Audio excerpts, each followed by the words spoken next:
And now, please welcome your moderator, Jesse David Fox of Vulture. Hello, hello, hello. Hi, thank you guys so much for coming to this Daily Show with Trevor Noah panel.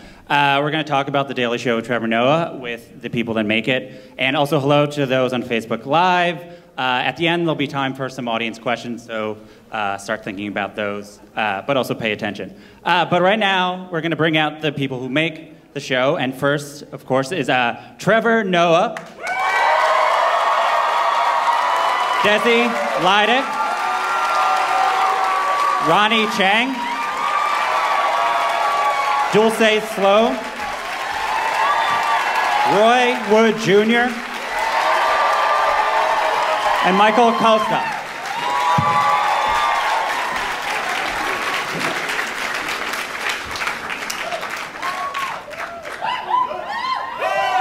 Thank you.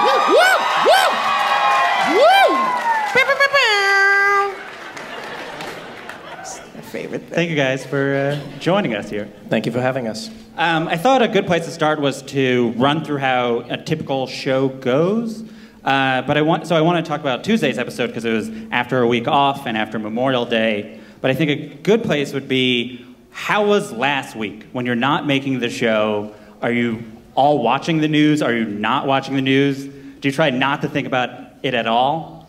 I think it's a combination of both. I mean, I find I pay less attention to the daily machinations of what's happening on the news, but I'm always in tune with what's happening. And now, you know, it used to be a story where you could escape the news. So you would go for a vacation overseas and you'd lose all touch with what's happening in America. But now, genuinely, Donald Trump has become such an international phenomenon that when I travel, people ask me about what's happening because it's happening to them as well. So there's no escaping it. Yeah. You just have to lightly, I guess, indulge in it and be like, all right, I'm not working, I'm not working, I'm not working, I'm not working. Do they ask you because you're Trevor Noah or because you're American? Oh no, they asked me because of the Daily Show. Okay, people, cool. That's the great thing about the Daily Show now is, we're in 133 countries and territories, and so we have people from everywhere, from Norway to Denmark to, South America, South Africa. You have people from all over the world going, hey, what the hell is going on? Yeah. Do the rest of you end up watching news when you're off? I usually go back to Kentucky and visit my very Republican parents and get a totally different perspective of the news. It's a whole other news there. Yeah, I mean, you can't avoid it, like Trevor said. Even if you want to avoid it, I enable notifications on my phone, and so I just get it anyway, whether you want it or not. I get on Instagram and watch drag queen and cooking videos.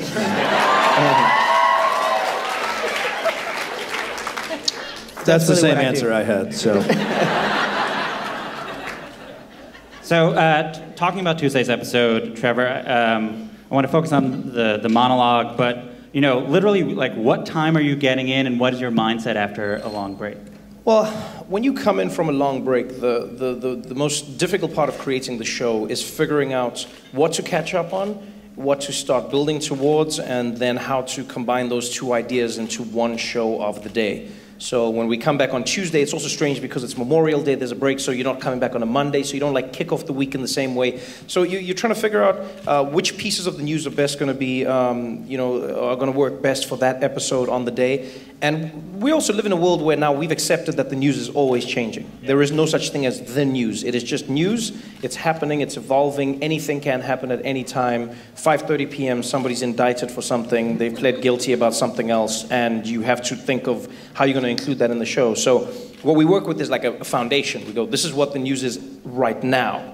I look at it like the weather. I go, like, right now it's sunny, but at any time it could change. So how did you, when you sort of went to the morning meeting, how did you decide on, the French African Spider-Man story, and then the whole next section was sort of about clarifying the story about lost immigrant children, and then getting to Trump's actual policy. How was that sort of the thing that you felt was what you had to focus on? Well, that was easy for us because that was really one of those rare times when the zeitgeist seemed to be focused on one issue. And that's always what we're trying to do on The Daily Show, is be in a space where we're having the conversation that connects best with what people are talking about, and then at times we're also jumping out of that and creating episodes that speak to an idea that maybe we have.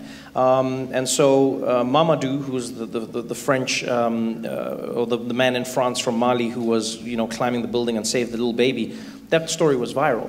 And then, Emmanuel Macron taking him to to stand in front of the press, and he gives him the citizenship, and that becomes such a huge story that it's inevitable that we're going to speak about it on the show. That's easy to deal with. The story of the 1,500 lost children that weren't actually lost is something that blew up on social media, and that's a little bit harder because it's not happening on television. Sometimes stories break online, and now because you have a president's online, you have to figure out how do you retell those stories? How do you without clips that you can cut to? Yeah, there are no clips. The clips of the tweets, and then people can delete a tweet, and then it's like it never happened, but it did. We all felt it, but it's gone. So it's like, imagine if someone could shoot you with dissolvable bullets. That's what it feels like. So you'd be like, ow, but nothing. So I imagine after the meeting, you're like, cool, this is what the show is, and then all the Roseanne stuff happens so quickly that it goes from like, oh, this is a problem, people are mad about it, and then 1:30 the show's canceled over Twitter. What do you do to sort of reassemble? How do Her show was canceled? Ah, shit. Michael Kosta, everybody. That's basically, you see this? That's my favorite show. This is what basically happens in the building. Everyone has a little piece of information at a different time. Because sometimes you go into a meeting and you're not in touch with what's happening in the news, and so you'll come out and have Michael's reaction or somebody else's reaction, and it's just a building.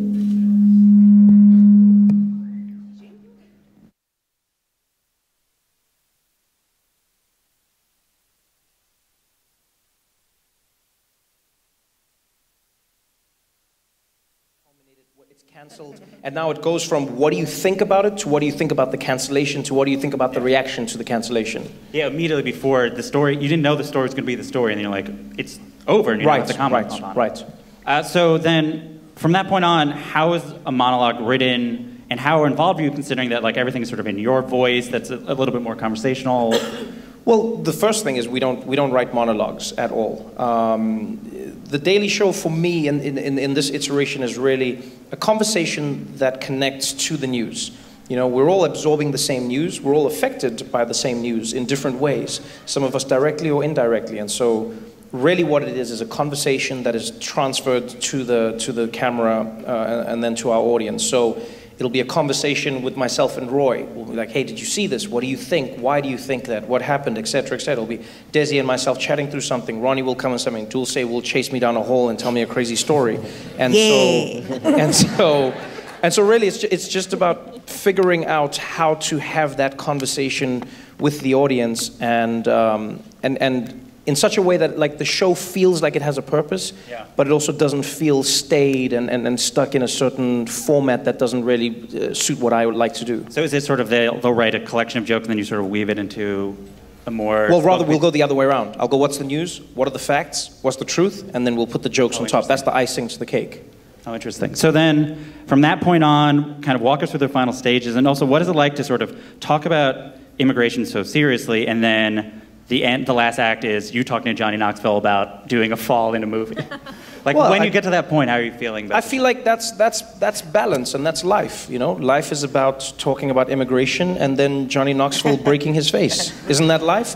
That's what I've always loved. That's what I enjoy about The Daily Show is we're not one-dimensional. We can have fun. I think it's very important for myself as a human being and for the show, I feel, to exist in a very honest space where, yes, we may live in a world where at times we're terrified because of Donald Trump and what's happening around us, but we also can't act like we don't laugh as human beings. We also can't act like we don't have lives to live. I do not wish to exist in one state where I'm only angry and only afraid, because then I forget what I'm trying to get to in the end. So it's really the balance that we're trying to create. So it's actually great to me to have a serious story about immigration and migrant children and refugees, and then Johnny Knoxville coming on at the end of the show to just have fun and talk about how he does his own stunts and breaks his face into thousands of pieces. About how his eyeball falls out. Yeah, that's a real thing. He blew his nose and his eye fell out. I was like, everyone has different problems. Yeah. So, Roy, you also had a piece on the show. You did? Yes. About, yes, I did. You made your version of a Starbucks training video because yeah, that was... Because Tuesday was the day they closed down to give racial bias training. Can you talk about sort of the thought process and then all that coming together? Well, a lot of that was cooked up by the writers in the weeks prior. So about 2 weeks before, as I call it, training day for Starbucks,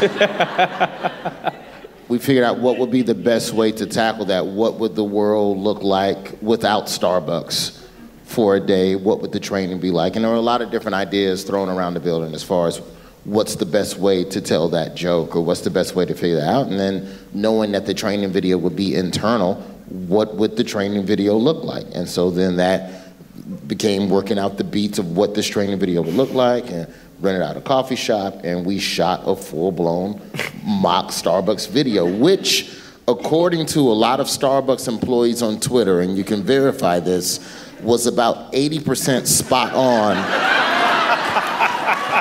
to exactly what they saw in the stores on that day. So, you know, we know our audience. So Roy, I've interviewed you before, and I know sort of how meticulous you are with your writing, but all of you, especially coming from stand-up where you have months or years to work on material before it gets on TV, what is it like to have things that you know it might be you write an hour before it goes on? How has it been for all of you to sort of adjust to that speed and accept, well, this is the thing that's now ready, and we have no choice to put it on? Well, I know the biggest difference for me, coming from the world of stand-up into The Daily Show, was relinquishing the idea that I would have to create everything on my own. And that's what's really fun about working in The Daily Show. As Roy says, an idea can come from anywhere. It gets amplified by the building. We work as a team, as a family. And so every piece has everyone behind it trying to make it as good as possible. So Kosta could come into the meeting with a great idea that I end up using on the show, or I could say something that he does in his piece, and Dulcé could have something that she creates for herself, and then we amplify that. And it's really trying to learn how to use as many people to, in essence, simulate time. Because with stand-up, you have your time. You have months to write a joke and to figure out what your story is going to be. With The Daily Show, as the name implies, we are showy. So, thank you. So you have to find a way to create as quickly as possible and simulate time, and that's putting all the minds together and trying to get through that process artificially. Mm-hmm. How's it been for anybody else? I know for me, it was very... Because like most day jobs I've had, one, I didn't care. Two, I used to do customer service. I don't care if your lights come back on. But I know for me, like when you come in, it's not someone sitting you watching down. It's a trading video. If you sit in the morning meeting and like, okay, here you go. And so to see the process and to see these are the stories that we've picked, it's some stuff that they pick doesn't always go on the show. But if you get an idea from something, you can grab one of the writers and say, hey, what do you think about this? And then it's like me and Josh Johnson, one of our writers, who's an amazing comic. Anytime I get an idea, I go to Josh because I know how he is as a stand-up, and we kind of think the same way, but I'm not a writer the way he writes for the show. So I can go to him with my stand-up brain and his writer brain, and then we can kind of come up with an idea, or we go, nah, that ain't gonna work. I think also, to me, the biggest difference in terms of stand-up versus doing a show every day is knowing and respecting when the process is complete. I think Trevor uses a phrase, pencils down. It's just at a certain time of day, this is the joke, this is as good as the joke can be, and this is what we have to put on TV. You don't have the luxury of time and constantly polishing. Sometimes that joke is the joke, and there may have been a better way to tell it, and you'll think of it walking home at 9:30 that night. But when it's time to tape, it's time to tape. So you can't labor all day over one joke when you have another 29 minutes of show to concern yourself with. There's also a show tomorrow. So as terrible or great as it was, it's over and the show's starting again tomorrow. So you can't worry too much about it. But for me personally, I hate giving other people control of my comedy, and it was something that I really have and still struggle with, because as a stand-up, it's 100% us. Yeah. And but you do it a couple times with the writing staff, who is fantastic, and you realize they know a lot of stuff too, and then you start to trust them, and it makes it a lot easier. Thank you, everybody. I'm Michael Kosta.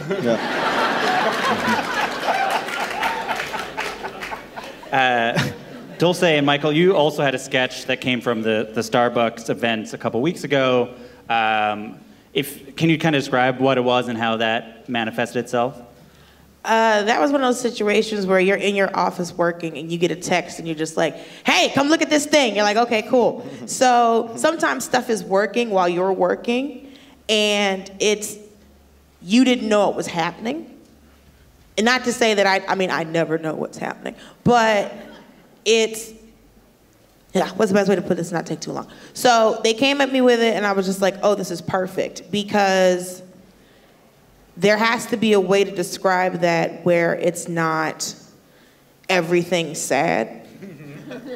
So you had to find what's the most basic way to do a 911 call with the stupidest thing. Yeah. And it's like, oh, there's black people being loud. I'm like, when are we not loud? So that's why I love that sketch so much, because it was those little things. It wasn't something like I'm walking in a dark alley and there's a black man with a hoodie. It's like, black people are having fun, and I hate it. That's why I love the sketch so much, because those are the calls that kill people.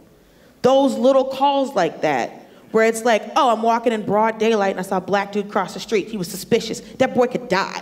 So that's why I like there was still the joke behind it, but there was still the gravity underneath it of these are the exact same calls that can cause problems for people. I think that's one thing at The Daily Show which I noticed after joining is it kind of focused my comedy into what are you trying to say? There's a lot of like, what are you... Oh. Someone bring their dog. It's a real dog. Yeah. It's a dog. I thought I got heckled by a dog. It's like being in the office. There's like 1,000 Bring your dogs dog in that up place. here. We want the dog up here on the stage. I'll take him home. He deserves a good home. Is that a dog? It is a dog. Oh, okay. Ronnie don't like dogs. No, I love dogs. What are you talking about? Ronnie, you Ronnie do not hates like dogs. I love dogs. Yeah. What do you Ronnie mean? hates dogs. Yeah, and we I love have like touching them 17 and- of yeah. them in our building. We are a dog-friendly office. I'm It's wrong with great. it. Ronnie loves met it. my dog and said, how long is he going to live? That's the first thing he said to me. I was curious. I was curious how long I would have to enjoy his presence. How much longer this dog had on the earth. I'm sorry, was it? I'm sorry for loving a dog, man. Yeah, so dogs are awesome, and... You're talking about focusing your comedy. Oh, yeah, focusing. Exactly. Yeah. So, yeah, focusing. Yeah, I think one of the questions we asked a lot of Daily Show is like, what are you trying to say? And that's something I never thought about when I was doing stand-up. Because when I started doing stand-up, it was like, just laugh. And then now it's like, what are you trying to say with that? What ultimately are you trying to say with the joke? So I've become less funny, is what I'm trying to say. On that sketch, very quickly, the first wardrobe they gave me was just a normal outfit, and I was planning on just wearing a normal outfit, and then they brought in the cop uniform, and it's really funny to see the sketch now. I mean, without the cop uniform, I mean, I'm basically just setting up Dulcé to be funny in that sketch, which is great and super fun, but the cop outfit really adds authority to it, and it was a great change. And initially, thinking about it now, just me and my outfit, it still would have worked, but it was a great call to just make me a white cop and throw over to Dulcé. Well, I've worked in a lot of customer service situations. Like I said, I don't care if I turn your lights back on. But when I first saw him, I'm like, yes, this is what a call center looks like. This is perfect. But we had to put him in the cop uniform. Yeah. So I don't know who made the change, but when I saw him, I was like, why is he in a cop uniform? I'm like, nobody's gonna know we're in a 911 center if he ain't a cop. Yeah. And I have an extra uniform I keep with me at all times. And blue lights in his car. Sorry. Beyond the sketches, obviously the correspondents do the field pieces. Desi, I'd like to talk to you about one you did recently I really love, which I feel is particularly makes sense in San Francisco because it was about raw water. Oh, yes. A lot of raw water fans out here. You all drink raw water? There's a bathroom in the back. Can you talk about going into that and how you sort of approach it, knowing that this guy's going to be a real idiot? Well, I don't think he's an idiot necessarily. I think he really believed in what he was doing. It was just all wrong. First of all, his name is Mukande, but his real name is Chris. So once we found that out, we're like, this guy is the perfect character for a field piece.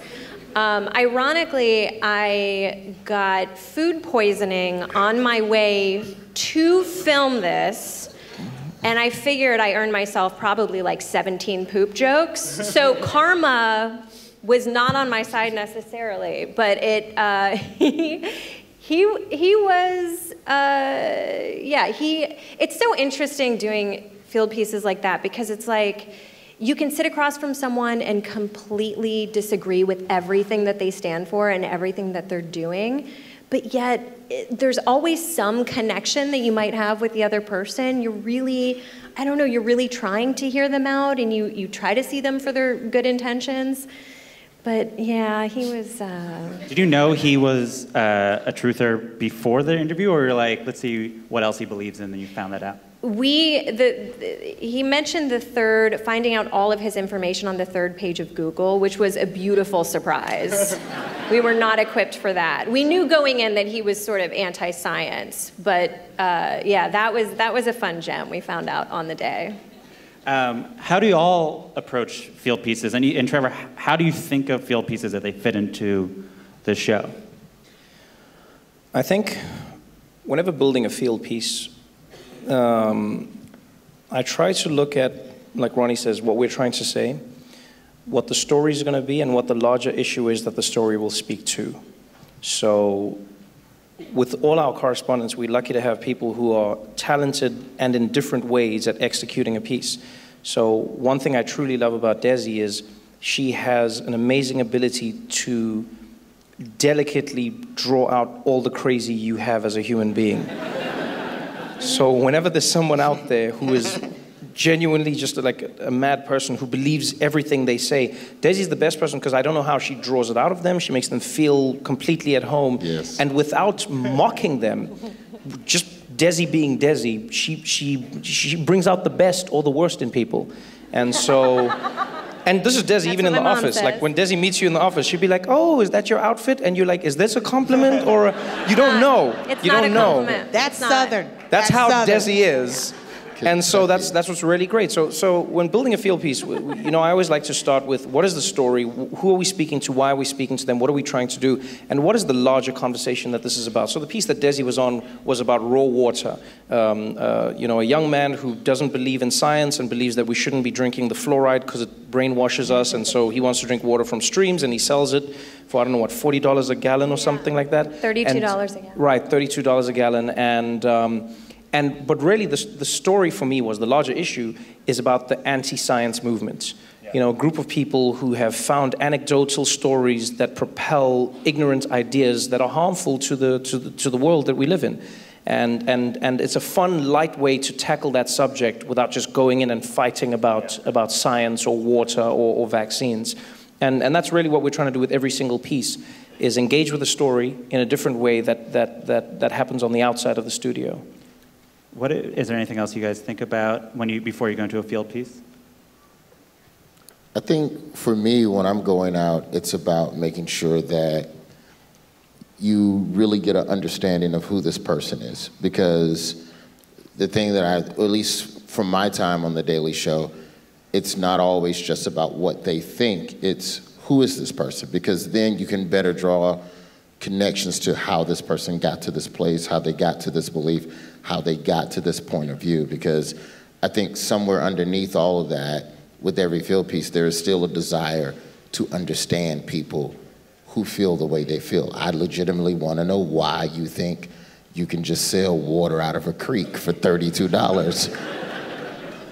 And just going, what you're doing is bad. It's no, who are you? Walk me through this journey. How did you get to this place? And I think that's the thing that I try to make sure we come back with on the pieces I do, at least. Ronny, speaking of your hatred of dogs, you did a desk peek of... Don't tweet that. It's going to become on my Wikipedia page. God damn it. It's not true.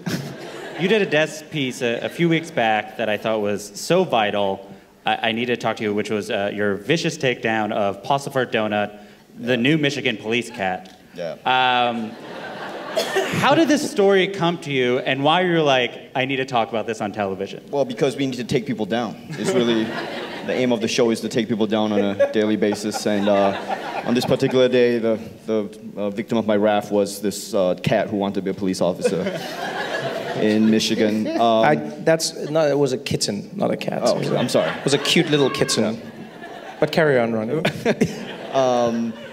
Well, I mean, first of all, the show is such a machine. It's been going on for so long, and every part of the machine is really, really good at their jobs. There's been people there since Kilborn. You know, there's been people there since before Jon Stewart. So the machine keeps turning and produces ideas for everybody. And you know, sometimes you initiate the idea, sometimes you just jump into it. In this particular case, someone told me about this cat thing, and then you know we started like riffing off it, and then next thing you know it was an act, and then we made it onto the show, and I can't believe we got an entire act out of it, to be honest. Yeah. I think sometimes it's also about tapping into what we think each correspondent likes and who they are. So in this instance it was, there's a police department that has a cute little kitten that they've deputized, and they've said this is our police cat, and we thought, who hates cute animals? And then Ronny was the perfect person to handle that story.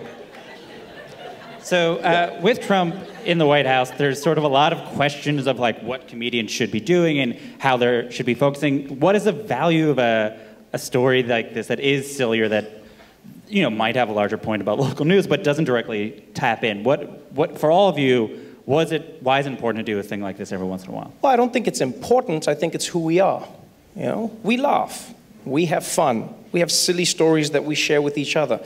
And that's what we're trying to create on The Daily Show, is a space where we share with our audience. I do not want you to think of myself nor my correspondents and friends as one-dimensional human beings, because our day does not consist solely of rage. There are funny stories that come across our worlds where we just enjoy it. You know, we're living and we're human beings. And so I think it's really fun to have fun in the midst of everything that is going on around us. And maybe that's something that I brought with me growing up. I grew up in South Africa, and when I was growing up, the country was going through a tough time with apartheid. And then apartheid ended when I was 6 years old, but still the country was in a really, really rough place for many years.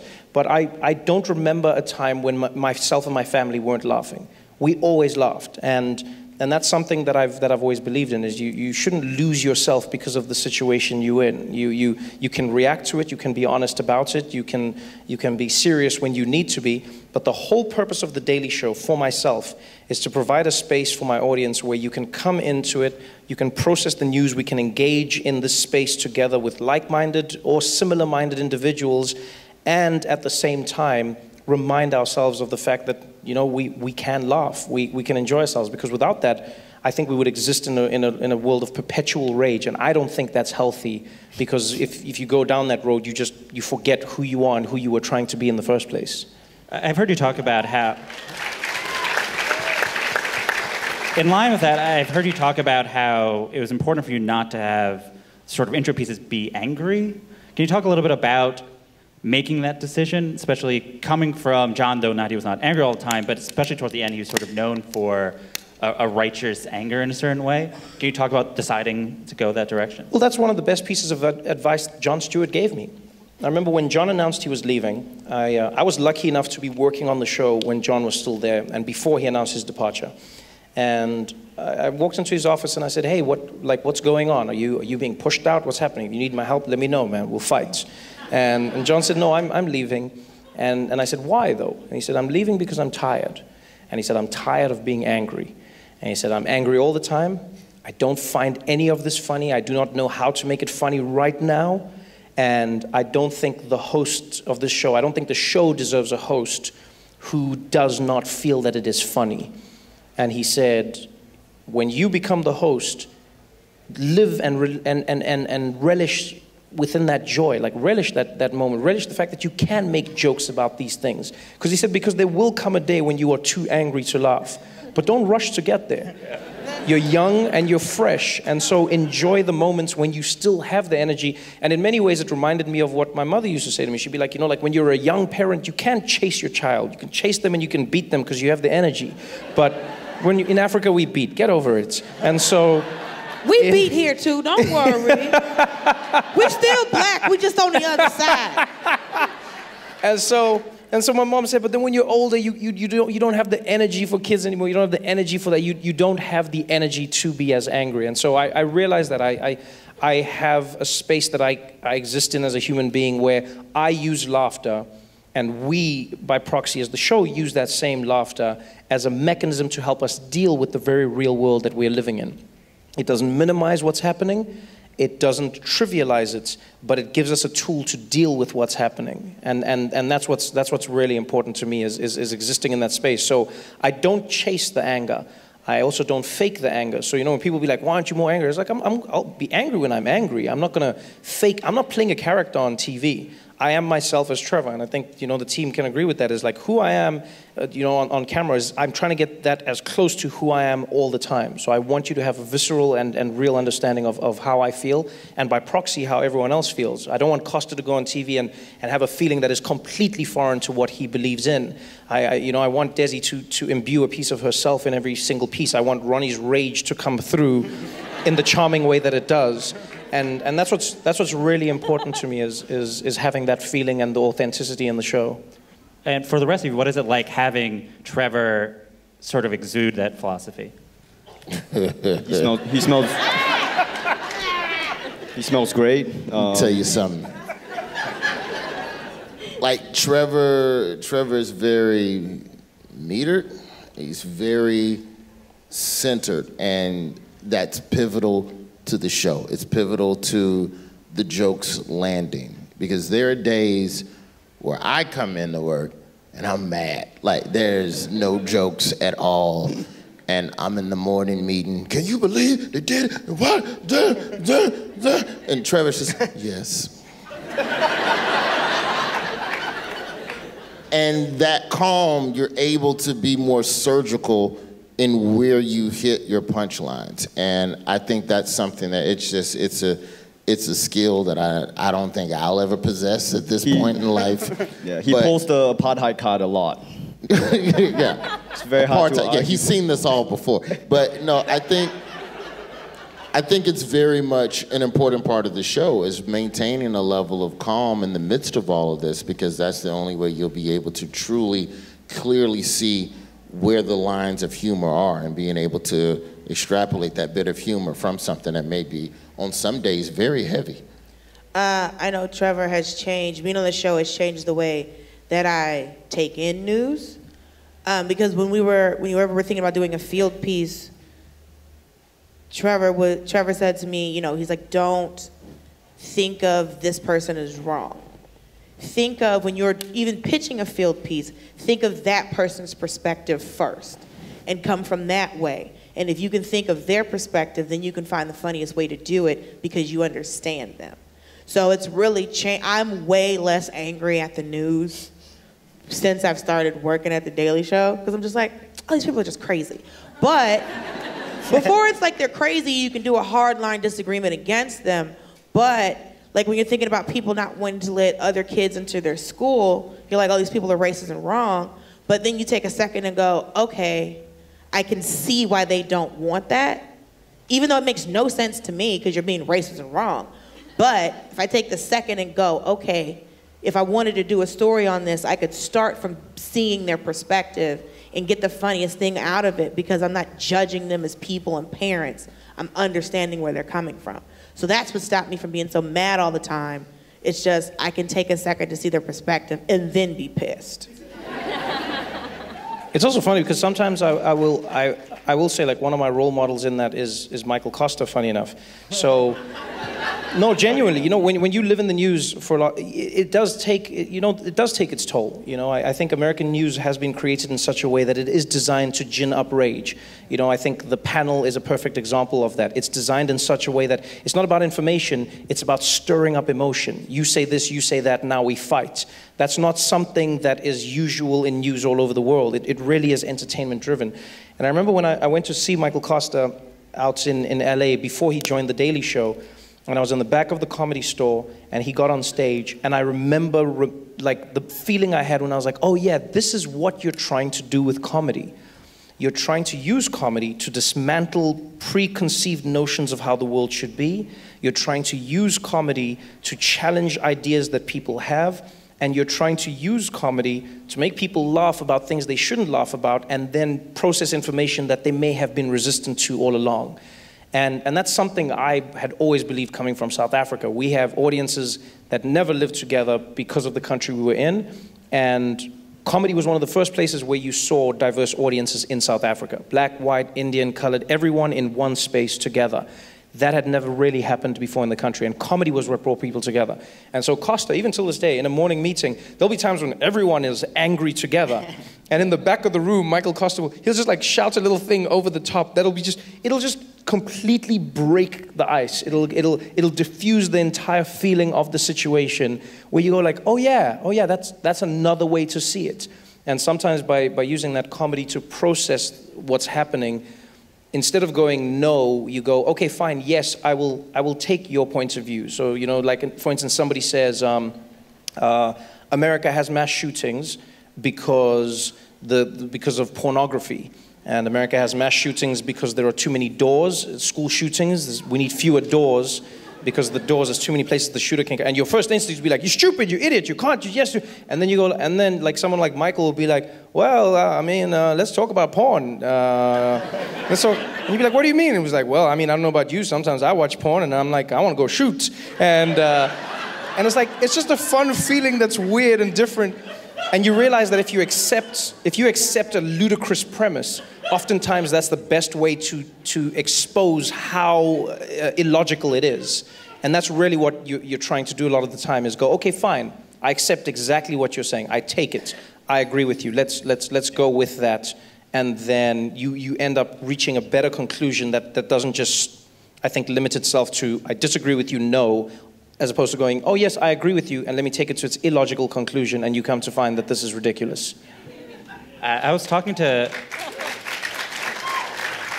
Give it Dan. up for Michael Kosta watching porn, everyone. Big porn lover. Just trying to keep those jobs in America. By the way, I've done a lot of stand-up comedy, and that night that Trevor's talking about, I wanted The Daily Show. I was just doing a normal set on a Saturday night, and to watch Trevor sit and come in the back was one of the scariest sets, because I was like, if this goes shitty, there goes my chance. So that's a great memory for me. That's when I actually met Trevor, was when he got to see me do stand-up, and here I am sitting now, so I'm very thankful for that set. So. Aww. I was talking to Dan Amira, who is a former colleague of mine, who's a current writer for The Daily Show, and he was telling me about the ooh jar, which is a little jar you used to take out when the audience oohed instead of laughed, which reminded me of sort of the clapter conundrum, which was when people clap instead of laugh. Can you talk about this jar and sort of how do you get people to laugh now instead of just sort of visceral respond? Well, I think it's just being the change. Just be who you want, to be in the world. And so I've come to realize I do not begrudge my audience for ever feeling a certain way, because I know that I'm lucky enough to work in a comedy building. And so my resistances are built up to the news that comes in, and somebody's going to make me laugh in the course of the day, but my audience may not have that luxury. They may be inundated by negative news that leaves them in a space where they feel angry. And so when they come to The Daily Show, you have to find ways to chip away at that, to leave people feeling better about the day and the world that they live in. So the ooh jar for me was just like a fun little idea where one day the audience oohed, like I said something, and because now we're living in a world where there is no reality. Up is down. Everything you say could be real. Like if I said to you, oh no, Donald Trump has locked Melania in a basement, your first instinct is not like, that's crazy. You're like, wait, did that happen? And then you go like, no, that didn't happen. So like you're in a weird world where a lot of the news that's out there that seems like a joke is real. So you have to try and recalibrate reality for people to reset that. And the ooh jar was one of those things where I'd say a thing and the audience would be like, ooh. And I was like, oh, I take your ooh and I put it in my jar. And and it was just like a fun little way to show the audience that, like, hey, I don't take everything seriously. And I also see that you're here because we have a live audience. And so sometimes the live audience forgets that they're there and that they're part of a show. And so the audience there would be like, oh yeah, we're here. He can see us. We forgot that. We forgot that we're here. And that's where that came from. It's just like, and that's the thing again, instilling a bit of fun into what we're doing. I think what sets your Daily Show especially apart in the current climate is how sort of its international perspective. For the American-born correspondents, what have you learned from the international-born members of the cast? And from the international, what have you learned from the American? I've learned that Ronny hates dogs. But what I love about that is that I can talk to Ronny about the fact that I don't really like dogs either. I mean, they cute, but why are they at work? So, no, it's interesting because I think about my perspective. I think about, I can only come from the perspective of being a black woman and being a black woman born in America. But when you're interacting with a black person who's actually from Africa, and my mother went through segregation integration, but it ended when she was about 5 or 6 years old. And to talk to someone who is around my age, because apartheid and segregation are the same thing. Yeah. So to talk to someone who's actually my age who has gone through it, and then his perspective on America is completely different because, I was this is a country that the country's mostly white and they are in power. But when you're coming from somewhere where the country's mostly black but white people are in power, it's to talk to Trevor and have him see things that I can't see because he came from somewhere where his culture was the majority. And so his way of seeing racism in America is different because he saw more of his own people where he was from. I'm from Atlanta where they make black people. So it's not like I was from somewhere like in the sticks, like, ooh, a black person where? Nah. The mayor's name is Keisha. We're not playing. And I'm not joking. Look it up. But I think that's been the best part for me. It's that he's not... We're both angry because it's messed up. But his perspective on it is different. Because Roy's from Birmingham, I'm from Atlanta. So we have the same perspective as Southern black people. And to talk to another black person who sees not racism in a different way, but just in a different perspective has been very good for me. Because it's not like I'm checking my anger, I'm checking my perspective. And I've been able to learn about racism in the United States based off of Trevor's perspective of it. For me, so Ronny and I share an office. We're the only correspondents that share an office. And we call it the rush hour room. Yeah, it's the rush hour room. That's for real. That's what we call it. Yeah. Their office is right next to mine. I hang in there all the time. He loves animals. I will say that. He loves animals. But what happens over the course of a day is that Ronny and I sometimes, there's stuff coming out the computer speakers and we can both hear what the other one is doing. And through that, there's been a lot of cultural learning. Yeah. And so through that, and talking with Ronny about, everything that happens and what's going on in Southeast Asia with regards to just how a lot of Asian culture with regards to hierarchies and some degree of racism is not that dissimilar from what I went through in the South in terms of there being these types of things. And we'll have serious conversations about that. And then there's days where I'm showing him videos on World Star Hip Hop and Not a World Star. And bringing him up to speed on a lot of the craziness. I walked in their office. This is what it's like working at the Daily Show. I walked in their office one time. They were watching Chris Rock's newest special with Chinese subtitles. Talking, and Roy was saying, "What's the symbol for the N-word?" It was so great. That's what they're talking about. And it was so great. And wasn't it like? And I gotta say, I learned some things that day too. About how Chinese people say the N-word. We all learned. What was it? Ghost? What is it? I don't want to say it. No. Don't say the N-word. What was the translation? No, I don't want to say that either. No. I really don't want to say it either. Wait. No, we can't say it because we can't teach white folks a new way to call us the N-word. Yeah. Okay. Thank you, Ronny. Thank you. Yeah. Thank you. I remember. That was a trap, which I recognized immediately. No, it wasn't a trap. I was was trying to remember. He's learned something. You learn. Yeah, I'll show, we see Roy, and I'll show Roy I'll update her on the Malaysian election, which no one cares about. And I in have America, not asked him once about that, not one time. Yeah, and then he'll try to get me to understand what, Corey Holcomb is saying this week, or what the Pusha T Drake beef means, and I'll ask him stuff like what does sauce mean? What is sauce? And he'll Swag, baby, come yeah, on. and I don't know what that means either, but It's like flexing. Okay. You just learn how much closer and similar we are as a people than we are different. Sure. Ultimately what I learned. We learn how there's the N-word in every language is what we learn. Yeah. Like I always knew there was. Yeah, also in Cleveland, Roy took me to my first Waffle House to have grits. Yeah. That was a good time. That's the one place I hate about living in a Yankee hellhole, known as New York City, is that I can't get grits. No one knows what I'm talking about. But the fun part about it is I get to tell people that New York's very racist. And that I appreciate in a way that no one can understand. Yeah, and it's interesting just as international people, it's weird because we came here, I don't want to speak for Trevor, I came here because I wanted to be here, so I obviously think that here it's better than where I'm from. Don't tweet that. And don't let them know I said that. It's on Facebook Live. It's over, Ronnie. Ronnie, it's over. The BuzzFeed articles. Ronnie hates animals, and he hates countries. But my point is that approach is how I do comedy, because when I come here, I genuinely am like, this place is awesome. This is the best. It's the NBA. I'm always excited to meet people and yeah, it's the NBA. This is the NBA. No, in Asia, we think of America as the NBA. Of countries. So they just love black people? No, it's NBA is black people. America is where you go to be the best at whatever you're doing. That's how we think of it. Like the Chinese. Unless you're from here. It is. Finally, somebody admits it. Yeah. And the Chinese name for America is 美国.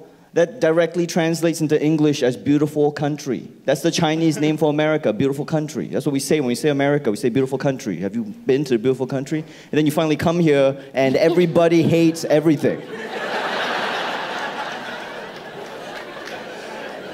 So anyway, I still like to hear. Ain't celebrating that, Kosta. Yeah. So it's time for audience questions. We want to start lining up to that mic over there, but we'll start with the Facebook Live question while they're lining up. From Carmen, what is the quickest you put together a story or a joke right before it went live? The quickest we've put together a story or a joke before it went live, I would say, was probably 5 minutes before we went out. We had the show, we were ready, we were going out to tape, and then it was literally someone will come running in. Oftentimes it'll be the head writer, Dan Amira. He'll be like, this just broke, we've got to do something about it. And it's like, all right, fine. And then we just start riffing and making jokes and trying to figure out what we're going to say. But it's, I'll say 5 minutes, 3 minutes, sometimes even 2 minutes before we tape, we will have something. Or we'll have something and the show, we're already in the midst of taping it, and so then I'll start speaking about it and we'll put it up online between the scenes, because the show is always living, so it'll be any time, all the time. Mike? Oh, hi. Hi there. I'm Sarah. I'm a teacher in Virginia, and I teach American government and politics. And I was wondering, what are your tips on teaching Trump? What are your tips on teaching Trump? To 8th graders. Oh, I thought you meant teaching him. I was going to be like, you sit him down. Get something low cut, titties up. That is a whole charge. I will not like to catch a whole charge. I think for myself, I don't know because I'm not a teacher, but I will say one thing that has helped me in even teaching Trump to the building, and that's maybe coming from an international place, is understanding that Trump may be unique to America in this time or in this period, but really he is an all too common leader in the world. There are many Trumps in the world. There are many leaders that, that gin up hatred and demagoguery. There are many leaders who have found a way to make themselves synonymous with the idea of the country, similar to what he's done with the flag, where he's made it seem like he is the flag and the flag is him and the anthem, and it's all one thing and you cannot criticize him without criticizing the country. Those are all things that are all too familiar when you come from many developing nations. So for me, if you really want to teach the kids about Trump, Teach them about world leaders from other places. Teach them about Gaddafi. Teach them about Robert Mugabe. Teach them about world leaders that are almost exactly the same as him, just in a different context, speaking a different language. Thank you. I've read your audiobook. And by the way, that means, and I mean that personality-wise, because I know someone will take it out of context and be like, oh, you're saying the same atrocities. I'm not saying that. I'm saying personality-wise. I'm saying Donald Trump hasn't done the same things as those leaders yet, hasn't gotten the opportunity, but I think personality-wise, you will find many similarities between them. Thank you. I've listened to your audiobook so many times, and your mom's my biggest fan. Thank you very much. Thank you. I am her biggest fan. Thank you very much. Thank you for what you do teaching as well. Thank you so much. Thank you for being a teacher. Hello. I got two questions. One, I'm trying to figure what. Sounds like you get one question. Sounds like you have zero questions. Okay, can I get a selfie? No. What is that? That's not a question. Yeah, we'll grab a selfie afterwards. We'll grab a selfie afterwards. My second question is, I'm a big fan of Black Panther, and I recently watched it, and I know that you, Trevor, are too, and because I saw your interview and talked about, oh, I love Black Panther, it was great. But what I feel like you should have told people was that you were in Black Panther, and most people didn't realize that. I feel like is this you like taking me down? Is that what's happening right now? It's my turn. Yeah. Hey man, I got rent to pay. You can't take him down. But I'm curious as to like the process of you being involved in it and everything. Oh, that was really a wonderful, lucky situation. So Ryan Coogler, the director of Black Panther, I came to know before he was directing Black Panther. I've been a fan of him since Fruitvale Station. There's an amazing, amazing guy. Came onto the show, and you know, I connected him with some friends of mine in South Africa, and he went into the country and he did his research about South Africa and Xhosa people, etc., to create the characters and the languages for Black Panther. And so I guess when the movie was in its final stages, he said to me, hey, do you just want to do like a fun little cameo as a voice? And I said, oh, I would love to. And that's how that came about. But I didn't want to like spoil it for people or anything and be like, I am in the Black Panther, you can hear my voice at this specific point. And no, it's like, yeah, it's fun. And I was just like, just enjoy it. Like I didn't need it. I didn't need for anyone to know that, if that makes sense. It was just because I just loved the movie. I was just like, this is going to be fun. All right, thanks. Cool. Well, we're going to take another question from Facebook Live, and then we'll probably only have time for one more question. Fight it out. So what? Dude with the chain. Figured it would be you. Figured it would be you. So you can decide amongst yourselves who will get to ask it. Noel from Facebook Live asks, he remembers watching election night and seeing the expressions on Trevor and Roy's face, realizing what's happening. Can you describe that feeling that night? Wow, the feeling on that night was one that was, it was surreal. It was surreal because I think I had fallen into the trap of listening to everyone around me. Like I'd listened to the polls, which I think is a horrible thing in America. I don't think anyone should listen to the polls. I don't think the polls should be publicized. It should only be for political campaigns and nobody else. I don't think you should vote because of what they say the vote is going to be. But I'd always said throughout the race, in the show, I'd always said, guys, I think Donald Trump is doing a lot better than people are saying he is. And because of the news and because of everything, people were like, no, this is not, he's not going to win. And in that moment for me, it was very much me reacting to the building because I felt a visceral pain and a shock within the building. Like I know the thing that broke my heart the most was a lot of, you know, my colleagues who were women in the show who said like, I felt like I've lost. I felt like I've been betrayed by a piece of my country. And so that for me was the visceral feeling that I had where I was like, oh shit, it got real.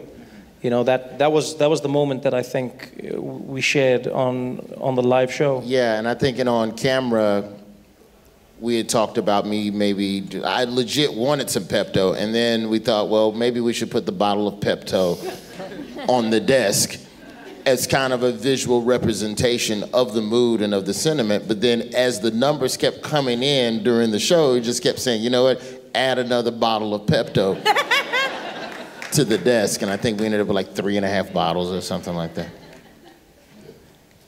Okay, so beyond just in terms of anger, you talked about from a CNN, Fox News, One American News, MSNBC, they talk about how much they talk about Trump and politics. And then you also talk about Jon Stewart getting tired of being angry and stuff like that. Do you see a point where you just don't have another joke about him being orange, or you don't have anything else, and you know, no matter the fact that it's still the daily news, you just don't want to do it anymore and you want to move on? I think I can see a point where I go like I would no longer talk about him being orange, and I might switch to tangerine or another shade. I don't think we'd ever run out of jokes about Donald Trump. But what I have come to do, and we work on this on the show all the time, is my firm belief is that this should not be the story of Donald Trump. This is the story of America. And it's the story of America reacting to Donald Trump. This is the story of everybody and how they're reacting to the force known as Donald Trump. So it's the story of Republicans. What is the Republican Party going to be after Donald Trump? Do they really stand for their conservative values? Do they really believe in small government? Or are these things that they've just espoused throughout time to get to a different goal, to cut tax for the rich people, etc.? Like, so for myself, what I've come to do is I've come to acknowledge and accept this. Like, they'll tell you on the show, there's many times where I've gone like, let's not talk about Trump at all. But then what you're doing is, like an ostrich, you're burying your head in the sand. We can't ignore the force that is happening to us as people. What we can do is contextualize it, and in many ways not make it the defining factor of what we do. So if you look at the shows, and we analyze this and we work hard on this, yes, Trump may be a continuous character that will always be in the story of America, but we speak about everything on the show. You know, so we're engaging in the stories of Parkland and the kids and how they were protesting and how they were moving their cause forward. We were speaking about Starbucks. We speak about police shootings, police brutality in America. We speak about the Me Too movement. We speak about inequality in America. We speak about what's happening in the world. We spoke about the French elections. We were speaking about what was happening in Germany. We speak about what's happening in Asia and Australia. We speak about everything. The one constant, though, that crosses throughout time is going to be Trump.